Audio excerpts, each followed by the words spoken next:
All right, what's up, everyone? Welcome to episode number 3 of the DenofTruth. It's your boy Tino. I'm back. So, I want to give a shout out to everyone who has been supporting me, all the love that I've received over the last 2 months, even though I haven't got any content out. Like I said, I was overseas, living my best life. I was in Zimbabwe. Then I came back and I was trying to figure out what I was going to do with the podcast. And I was like, shit, we might as well just video record it. So now this is me. So, yeah, what's up, peoples? So, look, that being said, today we got a very special guest. So, in regards to the guest, my homeboy Stanley actually put me onto what her and a group of other ladies were doing, and it was called a project which was called Afrosistahs. So, yeah, and look, I really appreciate the series and the messaging behind it. So, I had to hit one of them up. Blessing was the only one who replied. I was joking, but yeah. Yeah, this is Blessing. So Blessing, what's up? Hi, I'm good. How are you? I'm good. How you doing? Good. How's your day been? Good. It's been good. It's hot, but good. It's hot. Yeah. Look, Australia Day is coming up. I think this weekend's gonna be like all 40 degrees. So, Get any plans for Australia Day? I'm taking my brother. My mum will be so happy with this. I'm taking him to his first protest. Taking him to the Invasion Day march and then going to Yabin. He's 11. He's 11. I'm doing my best. I'm doing my bit. Then we're gonna go to Yabin Festival and that'll be fun. Yabin, what's Yabin Festival? It's like a First Nations, it's arts music festival that's at Victoria Park, just around Broadway on 26th of January, and it's got just like First Nations artists, dancers, musicians. Last year was Baker Boy and all that stuff. That's crazy. What are your thoughts on that? Like the whole Australian Day thing that's happening. Did you hear? I think it was Scott Morrison. He's going to invest $30 million in building that ship.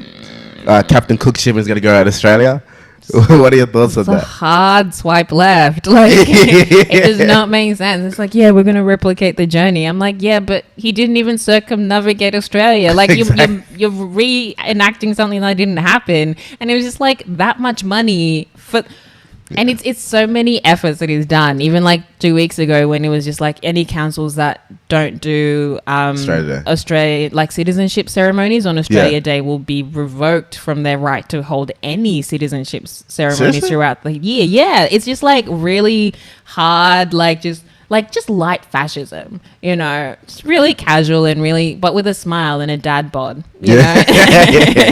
I don't know. Well, we're going to get into that. Yeah. But look, the first question... Some light discourse. Yeah.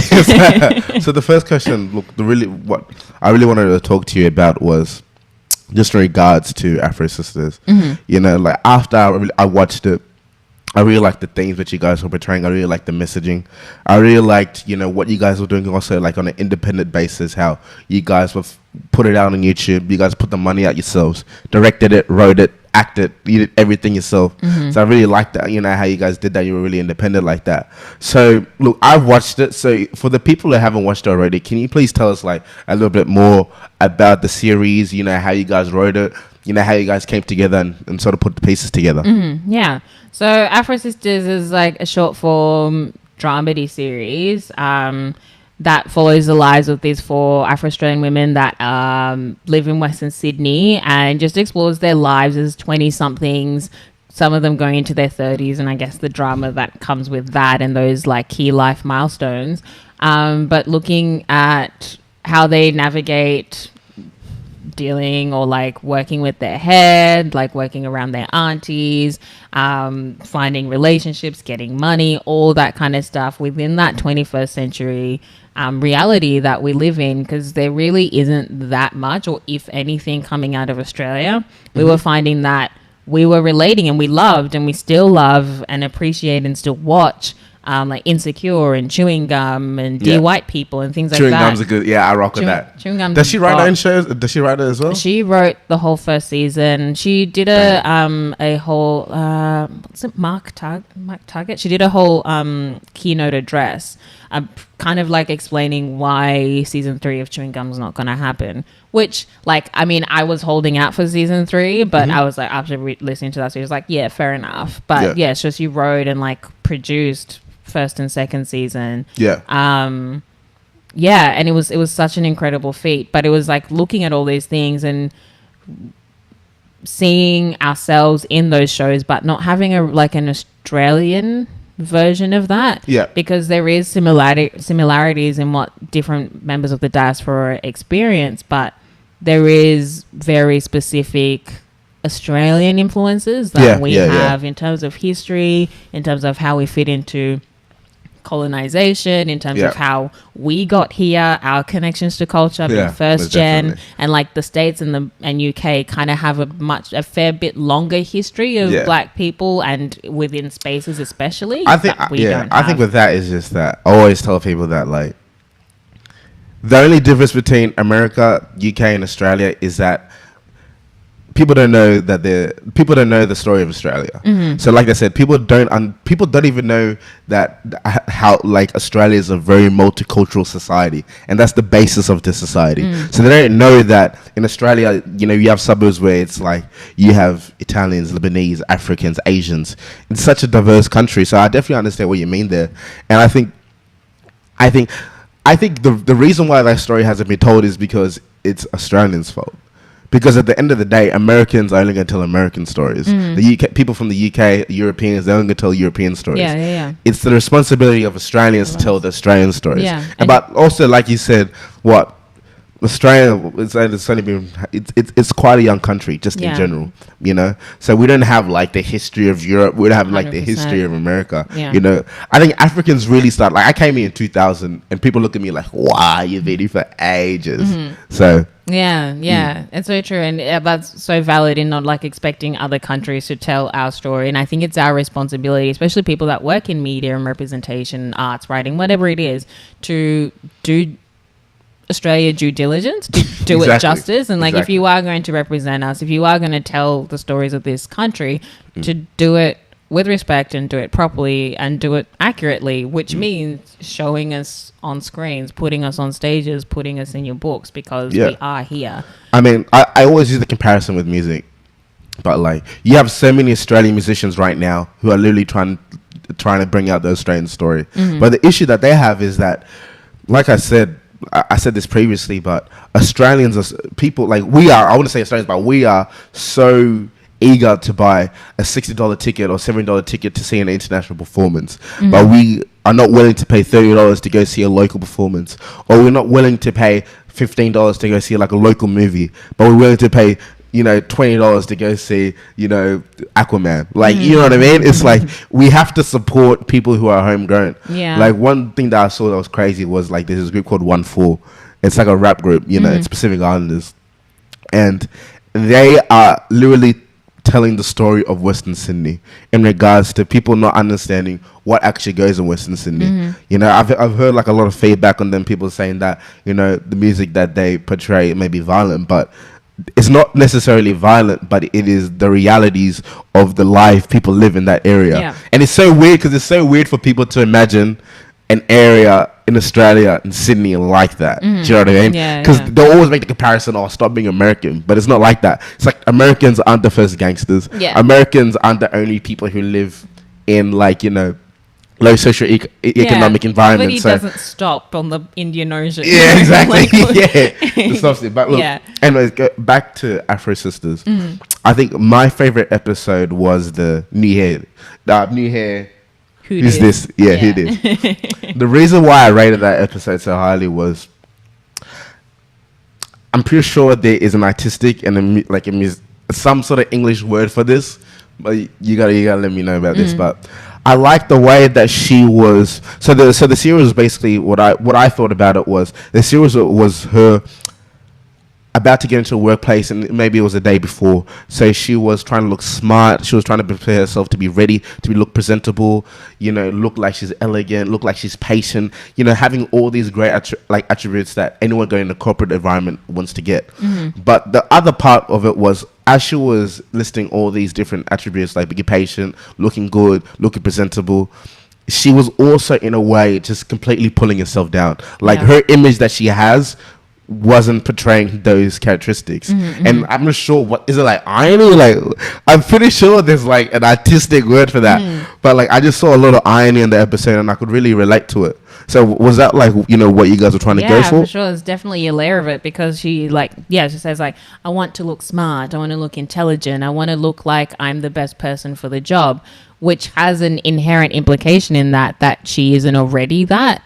But then also on the, like, also layering onto that is that not only does she not think that of herself, but there is also an expectation and an assumption that she needs to do something with her starting position to then get her to that. That if she was to walk in the way that she is, those adjectives wouldn't be attached to her, and kind of being like, this is the work, the additional work that needs to be done, so then other people can read the things that already exist within you. It's just kind of, it's like, and like, that kind of professionalism and all the extra work that gets put in or is expected of you to put in, either as a woman and especially as a black woman, to then meet that criteria that by default you don't meet that. By default, by you just having that intellect, you're not smart unless you look it. You're not a professional unless you look it, and all that stuff. Well, that's 100% true. You definitely worded it a lot better than mine. You worded. Right. But look, with that being said, like, because I work in a professional environment, I definitely understand what you guys are saying in regard, and because I grew up with 3 sisters and like a single mother, so I understand all the extra stuff black women do to go out of the door with those nice plaited braids. I know how much effort it takes and the maintenance, especially even if you want to get your hair out natural. So I respect that and I understand it, but like I feel like in Australia it is starting to get a bit better, because you have, in many of the large organizations, you will have like diversity and inclusion officers, and especially in Australia, because I work in HR, if you dare to like drop some racist shit or some sexist shit, or if you say anything that's like off, you're gonna let go. So I feel like Australia is doing a good job in that. But like you said, I think it also comes with representation, which is really hard. I mean, I know Macquarie has hired the first female Southeast Asian. I'm not sure whether it's Indian or Sri Lankan lady. So that was a really big step, you know. But then granted, like even with the Akila character, is that chances are if that character is doing that work to present that way, they are the one of. So in the example of the Macquarie, the lady stepping into that position, if she's the first woman to step in that position, she is still then within that echelon, kind of standing in for. So as a woman, what are your thoughts on this? Exactly, you put in that position. And you're like, and it's like you're representing so much more than anyone else in that room is. It's like I was here with my own opinion. I didn't think I was it's deep like this. It's like, oh well, we had our caucus meeting just earlier this week. I'll just let you know what the minutes were. You know, it's just all those sort of things. But One sec, sorry, jumping in. It's got like 13 minutes. Oh, okay. So but that being said, so how did you guys? So that being said, how did you guys sort of come together? How did you meet all the different people within the series and get it together? So in the collective now, we have 6 members. Some of us knew each other before because we worked on the director's documentary short, I Am Black and Beautiful, which I think is about to have its Sydney premiere soon. So we're a bunch of awards. It's doing really well. And after we did that project together, we just kept talking, because the essence of that project was kind of talking about the shared experiences of being a black woman within Australia, mostly looking at our experiences when we were younger.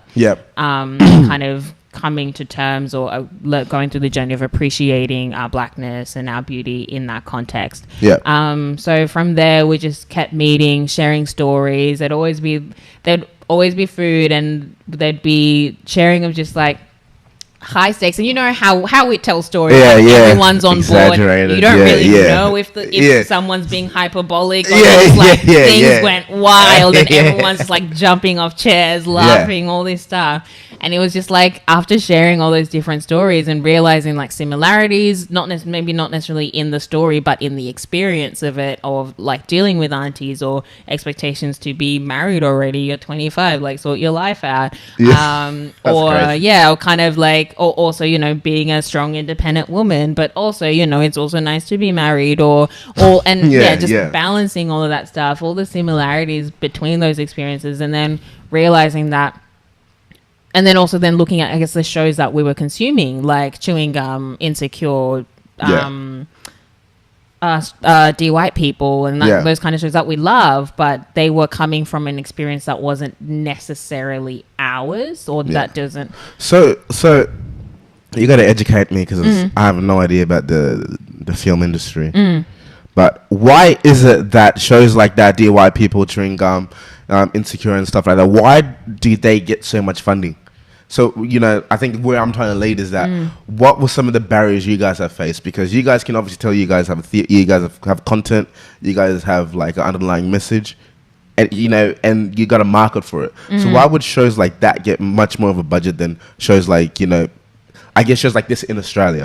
This in the Australian context, generally as like the arts industry and community, funding to the arts is like constantly being cut. It's kind of like the first port of call. If the government needs a bit of extra money, it gets taken from the arts. And it's sort of, I guess it stems from a lack of appreciation or understanding of what arts and things that are created contribute to a culture and a community and society at large. I'm just like, well, you're just writing poetry. And it's like, well, actually, just like the larger implications of what art can do.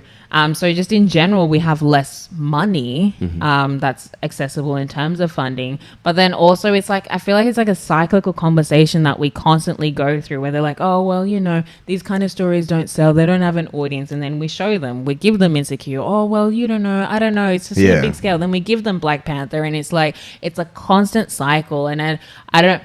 Like, I understand the economic justification and that angle of advocating for diversity.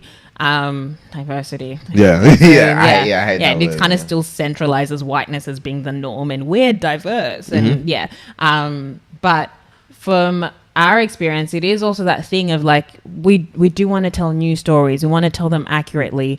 They are people who do have those lived experiences and have those stories. But for example, for us, like the place, like we meet mostly in Parramatta. If we're not meeting via distance, we're coming from those experiences where, one, you don't have generational access to the industry. You don't know someone that knows someone that knows someone that can get you a meeting with this person, that can start up a conversation, that can get you money to do the thing.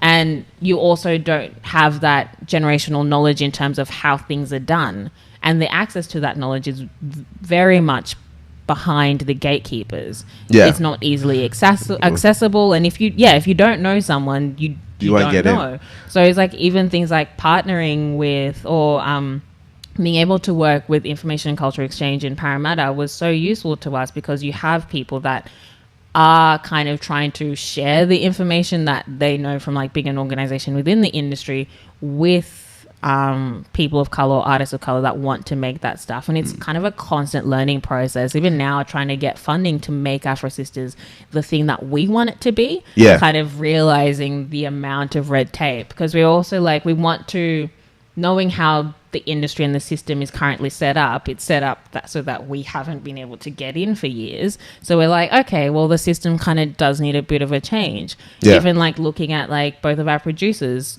just gave birth in the last like month and a half. Film industry, like when you reach 30, 35, the amount of women engaged in the arts industry like halves, if not more, because they have kids.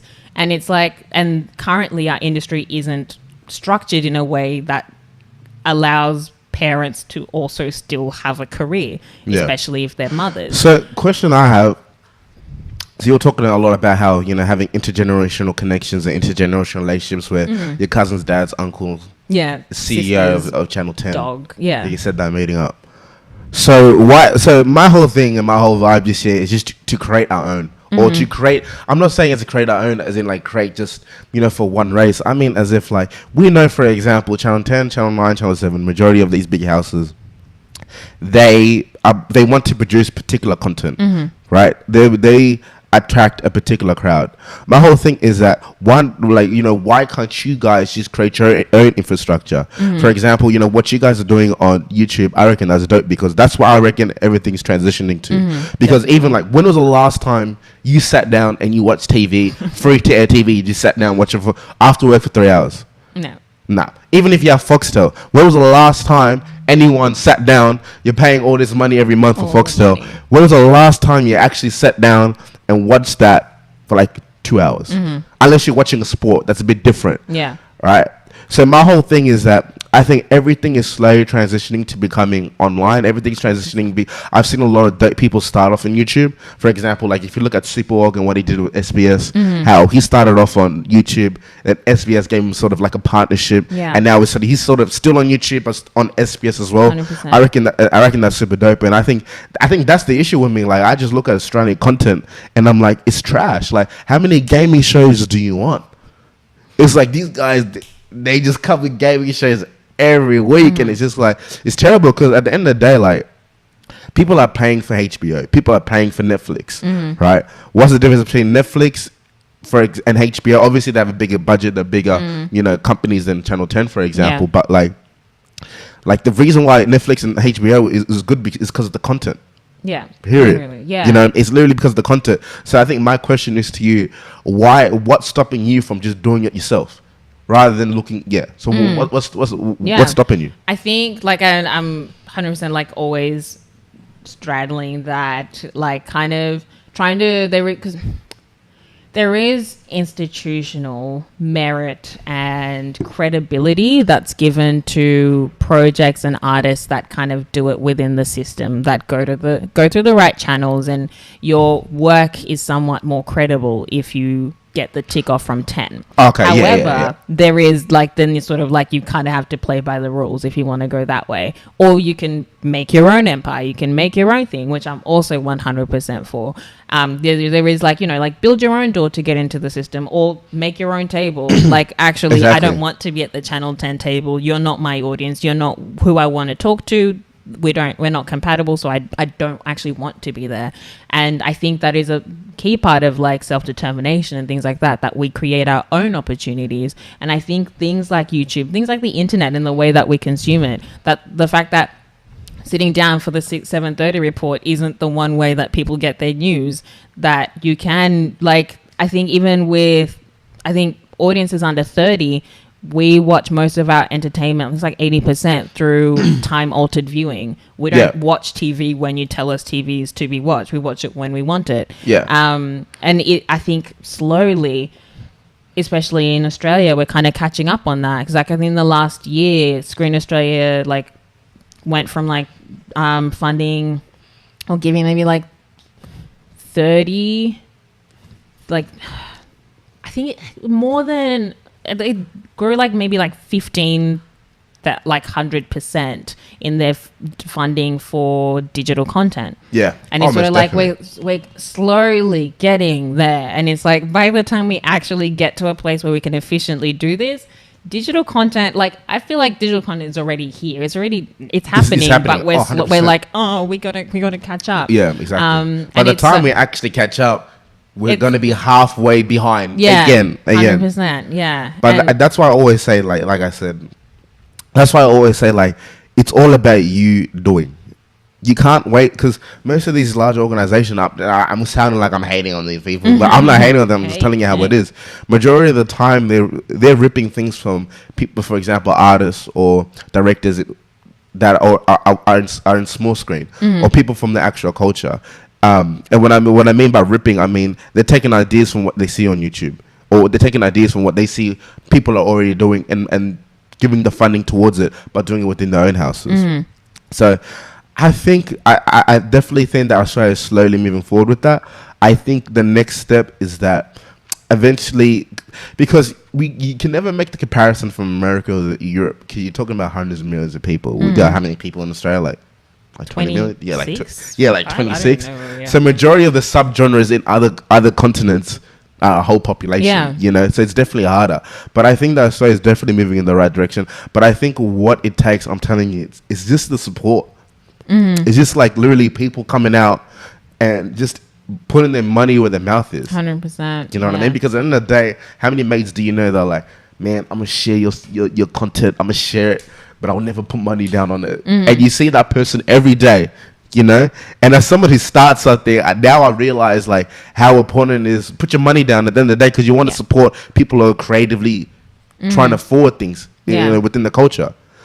Yeah, because in this society, money talks. Money is power. Money buys you resources. So essentially, like, yeah, 'cause if you want to support me, help me do the thing I'm doing. Yeah. Money will help a lot Do in what I helping do. me do what I want to do. Yeah, and I think not sure whether it is like an Australian culture thing of, I don't know, I'm just grabbing at straws at the moment. Like whether it is like a tall poppy aspect of it, of that we do support the underdog. We do support you starting a thing, but culturally we're like, oh, but we don't want you to support you to be like successful. Yeah, Successful not is really successful. that's Yeah. greedy. Like, and you just start out. Just be a startup. Just have a go. Just try where it it out. takes it. See where Yeah. it takes you. Exactly. Don't be successful. Success is really, it's a bit much, don't you think? Yeah. Yeah. So look, I want to how you going to act the way back. All the way back. Okay. I think I reread an interview I did a long time ago, but I knew in like primary school, like I went and did like piano classes during school. I started to not like them because they'd always be scheduled during art time. And I was like, that's a deal breaker. But I knew, like, it was probably when I was like in year 3, year 4, that I wasn't going to work in an office. I was kind of like not where I saw myself. I didn't know what I was doing, but I was just like, I'm not going to be in an office. Respect that. And then I was like, yeah, I started then going into like acting and stuff like that in high school, doing drama, and that's sort of what I decided that I was going to do. And then came to year 10, choosing my subject. No, year 8, choosing my subjects. And I was like, I think I'm going to do drama. And my parents were like, sure. Yeah, so, it's a phase. Yeah, I know. It's a phase. Don't worry. Sure. Are you going to make money from that? The whole conversation. And then I was just like, end of year 10, I was like, I think I might do it for HSC. And they were like, Taking it a bit more serious. Like, also maths then. And I was like, okay, sure. And then, graduated, did my semester of like psychology, which I loved. It was just trying to do full-time study, trying to do the acting thing and like have money. I was just like, then I left my job, left uni, and then my parents were like, well, oh, look, who's this child? yeah, this is Whose like child is actually, this? yeah. See your life. And I just, it was just like slogged it. And I was like just acting. And remember there was one year where I was like, I want to act. I want to be in a play every month of the year. It's a painful year. Never did it again. I was like, there you go. You got your 12 credits. That's good. Great. Do it. You've done it. Cool. So exhausting. But it was kind of doing acting, working in independent theatre mostly, and I guess it was also that access of kind of being like, I'm 18 and I'm kind of in the aspect of theatre where it's like, okay, we're putting this on and we need to find a budget, we need to find money, we need to fundraise, we need to self-promote, we need to do that kind of stuff. You got to actually make the show happen at that young an age. I was like, oh, this is like how it actually works. And then it was kind of doing that stuff and not necessarily getting to a place, not necessarily getting the auditions or the roles that I wanted to actually portray. Yeah. And it was kind of this, like, also knowing the history I was kind of stepping into. And I think it was like, I did 2 maid or servant roles, and I was like, I think I'm done. I'm done. That's it for my career, and I don't want to do any more ever. That's it. So you wanted to quit at what point after you sort of got into the industry? You put in the work. Mm-hmm. You realize, shit, this is a lot of work. You wanted to quit. I was like, I can't do maids, and so I need something else. I need like actual characters with actual consequence, with stories. Yeah. And I'm not gonna be the best friend. I'm like, well, if you're not, if people aren't considering me for those things, if you can't imagine me for some reason embodying those roles, then I'm going to write them. And at that moment, luckily, I was working with a theatre company that, like, looking back now, really was a key part in actually, like, kind of making that writing realization. And it's probably like the second time I worked with them, they're like, do you want to come on as like one of the writers? And then by the third show, I was like writing with them. The fourth show, I co-wrote. So initially you wanted to be an actor. Yeah. You were like, hey, this is not for me. But while you realized, well, this wasn't for you, while you continue to do it, you realized that you had more of a passion for writing. No, I think I still want to act. And I think about it now, like I miss acting. But it was sort of like, I only want to act in what I want to act in. Like, if it's like, if I'm going to end up working on projects or doing roles I don't want to do and I'm going to hate what I'm doing, I might as well have studied IT and done that. Like, exactly. Why am I going through the extra, like, employment insecurity? You know, why am I doing all this extra stuff if I'm just still not going to enjoy what I'm doing? I'm being proud of the work that I'm putting out. So I was like, well, that's it. No more Meg roles. I'm going to write the work that I want to see and the work that I want to be in. And then from there, that's when I started writing. Up until this day, though, I always reach this point when I'm writing where I'm like, I know the perfect actor for this, and it's never me. So, so I need to, like, kind of, you know. I mean, I always thought like acting was it's a very, I wouldn't say weird profession, but it takes a particular person, a particular character, because it takes so much patience, I feel. You know, from what I say, like a lot of my friends within the directing sphere, they're just always working on free shit. They're just always doing a bunch of free stuff or trying to link up with a bunch of free people. They never really make money, you know? So I think it's definitely one of those things where you don't do it unless you got the grind, unless you actually want to be an actor. I reckon being an actor is like, it's the same concept of like being a doctor. Like, who the hell would want to do 7 years of university unless you don't want to do it? You know what I mean? Yeah. And it's crazy. Like, you see a lot of actors, they break out like when they're a lot older. And you're like, so what were you doing this whole time? They'll just grind it. They'll just grind it every day. Constantly, yeah. So let's talk about your magazine, Folk Magazine. So how did you create that and why did you create that? Yeah. I wear many hats. You wear many hats, man. You grind. You grind. One day, one of them will succeed, or all of them. Yeah, who knows? I might be the next Oprah. I'm just saying. You'll say, Empire. hey, man, look, this is your first interview on a podcast. So if this is history, this is history. So I started Folk 2016, October. I was just in my room on my laptop. I'd been wanting to have to start some sort of publication or look for a publication that was showcasing artists of color, because I was finding that in terms of just like publicity and coverage, there wasn't much. Like, you might have like, and it's also like, it's like even with music, genre based, you'd have a lot of like artists of color in like hip hop who are covered just because of the way it like falls out. But then I'm like, other artists, other genres, other performers, other actors, and it initially started as like, I wanted a directory. One part was for me to know other artists, so then artists of color that I could collaborate with. So then if I wanted to do something, if I wanted to put on a show, if I wanted to put on a festival, if I wanted to curate something, if I wanted to write a play, I didn't have to then, I wasn't stuck with, well, I guess I'll have to work with a white director and try and get my work through a white director's vision and all that stuff. Well, I guess I have to work with a white curator. I was like, no, surely it's been a minute. I'm sure there is someone for each role. Started off as a directory. That grew. It still exists in a spreadsheet on my computer until I decide how I want to relaunch that. But then as I was doing the directory, I was like, there's a lot of us and there's no actual coverage. It's like, these are people that exist if I look for them, but it's an effort to find them. So the other part was kind of removing that excuse that even I hear a lot at all the diversity panels and symposiums and all the things where it's like, it's really hard to find them. And I was always like, I don't know why it's difficult.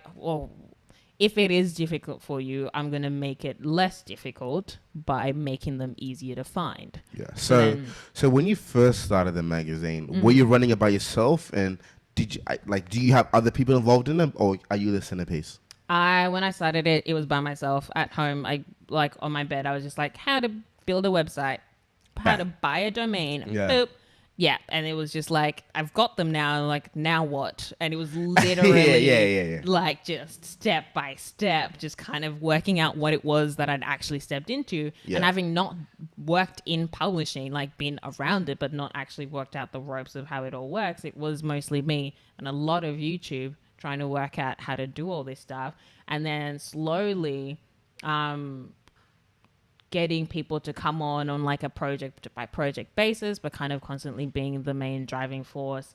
Because my main thing was also, even with our first print issue, was that I wanted to, like, because I write as well, freelance, perform, knowing the value of valuing artists' work and wanting to pay everyone. Yeah. So I was like, I don't want to have people on the project if I can't Pay them. Exactly.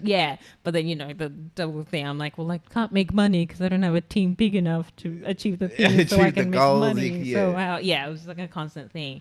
So then did the first print issue, done online content, and now slowly the team's growing, and it's such a useful thing. Teams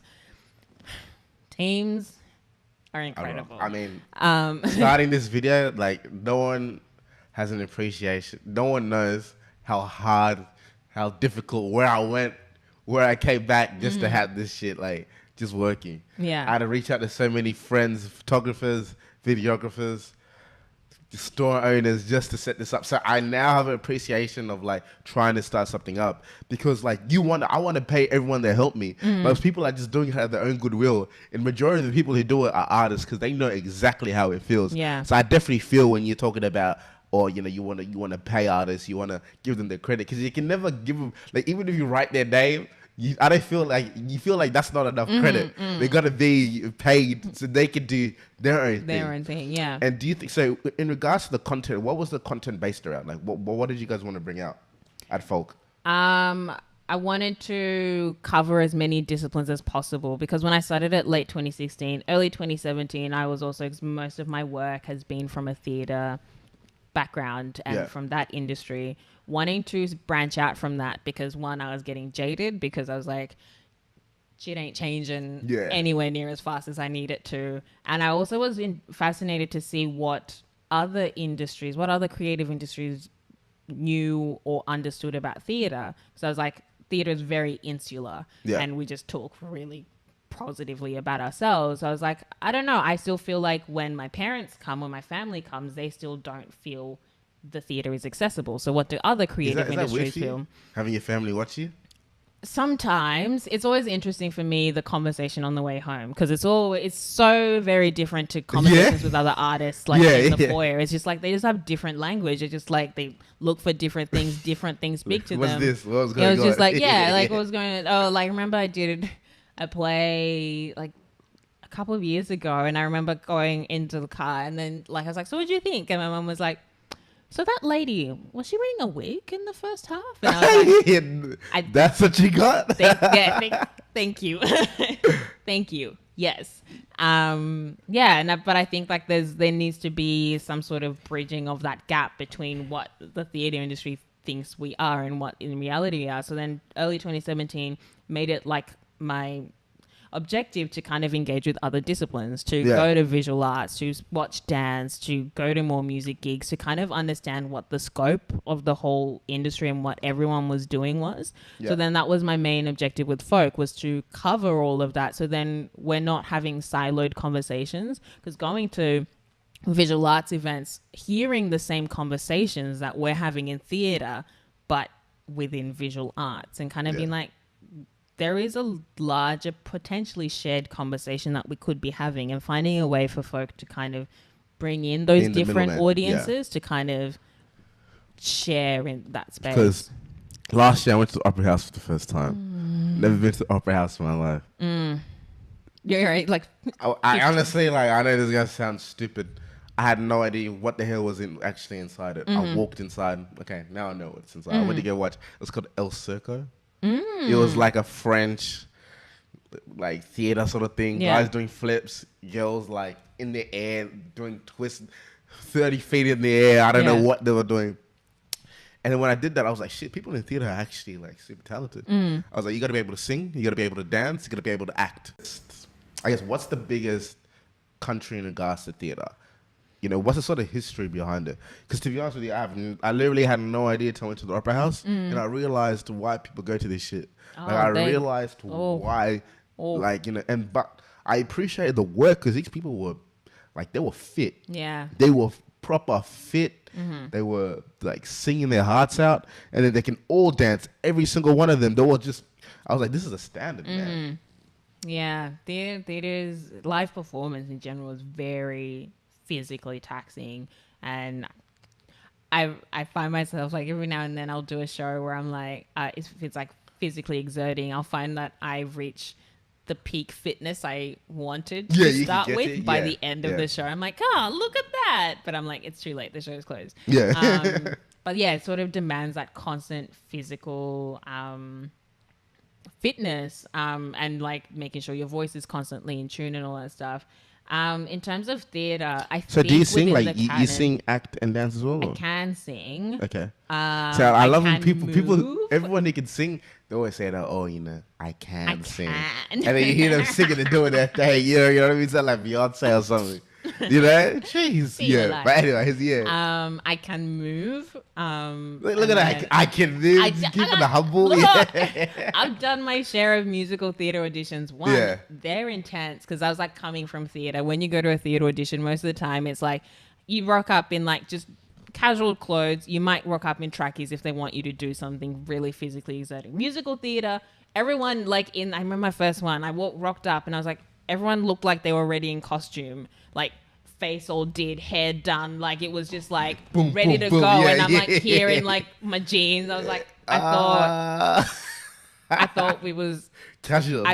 Okay, cool. But yeah, so theater, when I've gone to those musical theater auditions and then doing the dance call, and I was like, I can move, and then I was like, yeah, but I can't learn like a 60-step dance in 5 minutes, and then you want to judge me based on, I don't even know where we start. Like, give me a day. I gotta appreciate for dancing because look, honestly, I can dance freestyle. Give me a couple of drinks, like a dance freestyle, but I don't know, like if someone was sitting next to me doing do ba ba ba, go, and you're like one more time. I appreciate that. Yeah. So, but yeah, so I guess in terms of like, I guess because of like the canon and colonization, England is still kind of like the home of theater. Really? Yeah, because like Shakespeare and all, it's kind of the majority of the theater canon is still very Eurocentric and very and classics driven.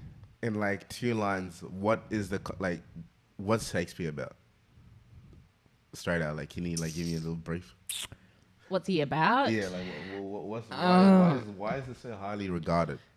Oh, I couldn't tell you that. Yeah. I just hear a lot. I hear a bunch of fancy words. I'm like, I'm not very pro classics. I don't really see Shakespeare's place as that much in my world. I'm definitely for cultivating other canons. Like, I'm like, there's been as well as like for theater and stuff, like the different cultures do theater. It's not a British thing. It's just that we have different rules to it. Yeah. We don't go to a place at the Quay. We don't go to the special building and then sit in dimmed lights and not talk for 90 minutes. That's not theater. Nah. It's like the community is there. Your granddad sits there and tells you a story, and maybe he does dance. Maybe there's puppetry. It's just different, and I think I am more about like cultivating those or rediscovering those canons, because I know that there's like very successful Zimbabwean playwrights. I know there's like there's swaths of canons that aren't European. Yeah, I'm gonna keep my hand with you. You gotta link me some of these Zimbabweans, because even like I didn't know you was Zimbabwean, because I'm Zimbabwean, if you couldn't tell, until I saw Blessing. So that narrowed it down to 2 things to me. It could either be Nigerian, Ghanaian, or Zimbabwean. And I was like, all right, so let me see this last name. I was like, yeah, that's Zimbabwean as hell. that is a Zimbabwe. So where do you think, because of everything that's happening right now in Melbourne with the whole Sudanese gangs thing and all of that, Where do you think the culture is moving forward to? The culture. Yeah. Whose culture? So I guess the Afro diaspora in Australia. Uh-huh. Yeah. Where do you think it's moving forward to? Do you reckon it's take a couple of, it's taking steps back, or it's moving forward? I don't know if we've moved at all. I just think they've just decided to increase the volume on the shit that they've always been saying from day dot. And then maybe it'll become not cool again, and then they'll just lower the volume.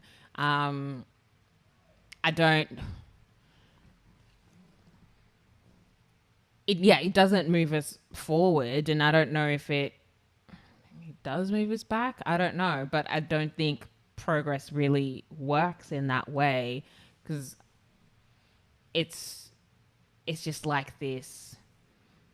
Yeah, it's just essentially like the foundations of it. Just we're not standing on steady ground for us to actually even make progress anywhere. That's really pessimistic. I know that sounds very. I was like, that's just like we're just standing on shaky ground. But I get what you mean, because no point in. I feel like, for me personally, I know I'm going to sound crazy, but I like the reaction people are having towards the Melbourne riots, what's happening in Melbourne right now, because I personally rather a racist that's open than a racist that's underneath.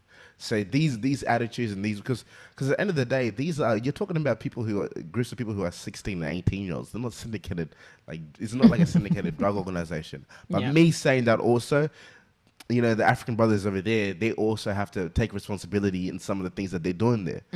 Because at the end of the day, there is crime being committed. Yeah. And people do feel as if, they're fueling that crime, and, it's definitely there.